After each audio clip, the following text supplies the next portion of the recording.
할미꽃은 미선나무와 함께 우리나라에서만 볼 수 있는 한국 특산종 중 하나로 환경부에서 보호종으로 관리하고 있습니다.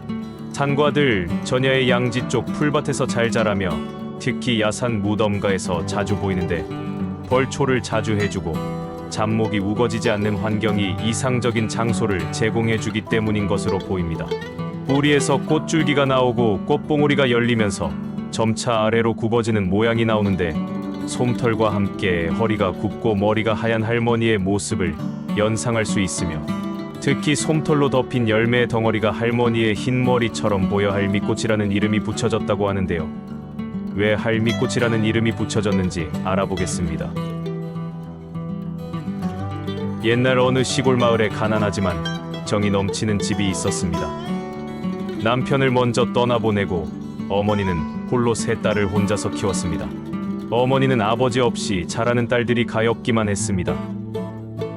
그래서 아버지 몫까지 정성을 다해 딸들을 보살폈습니다.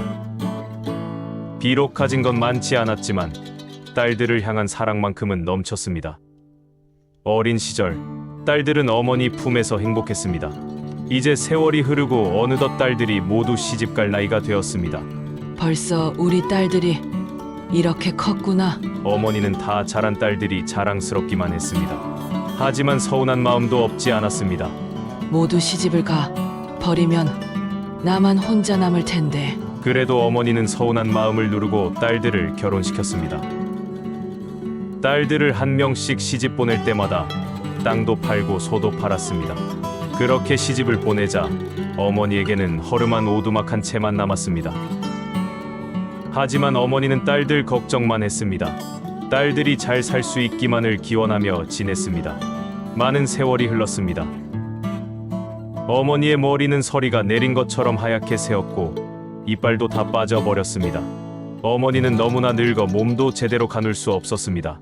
밥도 해 먹기가 힘들었습니다. 어머니는 너무나 서글펐습니다. 곁에 아무도 없다는 생각에 눈물이 절로 나왔습니다. 외롭게 지내던 어느 날 어머니는 문득 오래전에 시집간 큰딸의 얼굴이 떠올랐습니다. 그래, 우리 큰애는 날 반갑게 맞을 거야. 어머니는 결국 큰딸을 찾아가기로 결심합니다. 문이 열리자 큰딸이 반갑게 맞이했습니다. 오랜만에 만난 어머니를 위해 정성껏 상을 차려주었습니다. 역시 내 딸이야. 왜 진작 딸과 함께 살 생각을 못했을까? 이렇게 생각하고 어머니는 큰딸 집에서 마음 편히 지냈습니다. 그랬던 어느 날 아침상을 차려온 큰딸이 이렇게 말하는 것이었습니다. 어머니, 언제까지 계실 생각이세요? 이제 집으로 돌아가셔야 하지 않겠어요? 어머니는 말없이 고개를 끄덕였습니다. 이제는 내가 귀찮아진 게로구나. 어머니는 어찌해야 좋을지 몰랐습니다. 다시 집으로 돌아갈 생각을 하니 눈앞이 캄캄해졌습니다.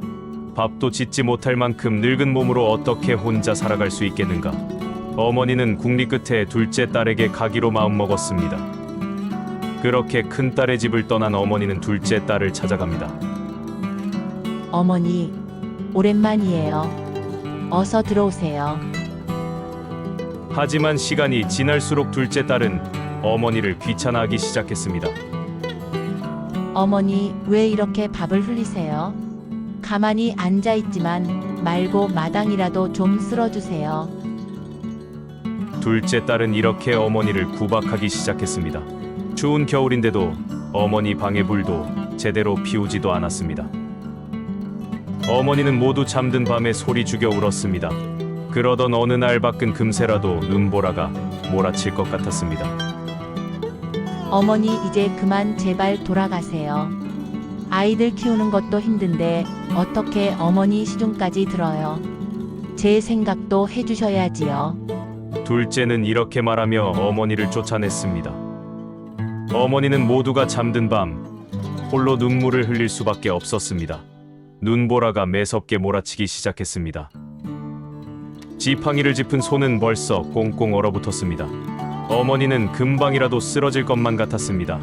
이제 어디로 가야 한단 말인가? 어머니의 머릿속에 셋째 딸이 떠올랐습니다. 하지만 어머니는 선뜻 셋째의 집으로 갈 수가 없었습니다. 셋째도 제 언니들처럼 자기를 돌보려고 하지 않으면 어쩌나 걱정이 되었습니다. 아니야. 셋째는 날 구박하지 않을지 몰라. 이렇게 생각한 어머니는 셋째의 집으로 걸음을 옮겼습니다. 셋째 집으로 가려면 높은 고개를 넘어야 했습니다. 어머니는 힘겹게 고개를 올랐습니다. 고개를 넘던 어머니가 그만 쌓인 눈에 미끄러지고 말았습니다. 어머니는 일어나려고 애를 썼지만 도무지 몸이 말을 듣지 않았습니다. 이 고개만 넘으면 되는데. 어머니는 몸을 일으키려고 안간힘을 썼지만 손가락 하나 움직일 수가 없었습니다. 몸이 이미 추위에 꽁꽁 얼어붙었습니다. 어머니의 몸 위로 눈이 쌓이기 시작했습니다. 시간이 흐를수록 어머니의 몸은 차디차게 식어갔고 끝내 숨을 거두고 말았습니다. 어머니, 어머니. 그때 어디선가 어머니를 부르는 셋째의 목소리가 울려 퍼졌습니다. 셋째는 어머니가 언니들 집에서 쫓겨났다는 말을 듣고 어머니를 찾아 나선 것이었습니다. 셋째는 언니들이 원망스러웠습니다. 그동안 늙은 어머니를 제대로 돌보지 못한 자신이 밉기도 했습니다. 셋째는 눈보라를 헤치며 고개를 올랐습니다. 누군가 쓰러져 있는 것이 틀림없었습니다. 셋째는 마음을 졸이며 그쪽으로 뛰어갔습니다. 그것은 눈이 소복히 쌓인 어머니의 시신이었습니다. 셋째는 어머니를 부둥켜 안고 울부짖었습니다.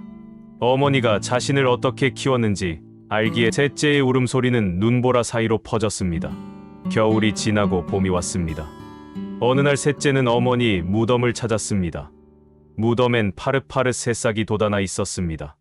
그런데 무덤 앞에 처음 보는 꽃 한 송이가 피어 있었습니다. 꽃은 길고 하얀 꽃술을 축 늘어뜨리고 있었습니다. 꼭 어머니의 새하얀 머리카락 같구나. 그 뒤부터 이 꽃을 할미꽃이라 불렀다고 합니다. 홀로 남겨졌던 어머니의 슬픔과 사랑이 꽃으로 피어난 것이었죠.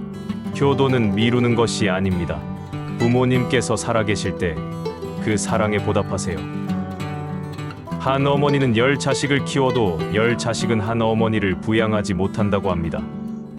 오늘도 우리 곁에서 따뜻한 사랑을 주시는 부모님께 감사하는 하루가 되길 바랍니다. 감동되셨다면 좋아요, 구독 부탁합니다.